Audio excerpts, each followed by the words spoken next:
অলিম্পিকে ব্রাজিল নারী ফুটবল দলের শুরুটা আর শেষটার মধ্যে কিছুটা মিল রয়েছে। শুরুটা যেমন ছিল মলিন, শেষটাও আর রাঙানো হলো না তাদের। অলিম্পিকের গোল্ড মেডেল জয়ের দৌড়ে ফাইনাল ম্যাচে ব্রাজিল মাঠে নেমেছে যুক্তরাষ্ট্রের বিপক্ষে।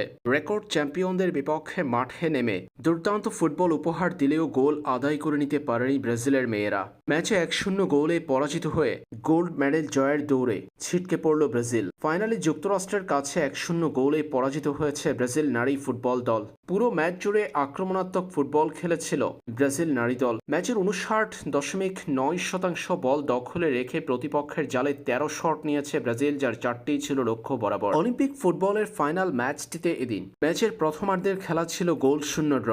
পরে দ্বিতীয়ার্ধে শুরুর অংশে 57তম মিনিটে জালের দেখা পেয়েছেন যুক্তরাষ্ট্রের মালয়রি। তার গোলেই 1-0 এগিয়ে যায় যুক্তরাষ্ট্র। বাকি সময়ে আর এই গোল পরিশোধ করতে পারেনি ব্রাজিল, যার ফলে যুক্তরাষ্ট্রের কাছে 1-0 গোলে পরাজিত হয়ে অলিম্পিক সোনা জয়ের স্বপ্নভঙ্গ হল ব্রাজিলের।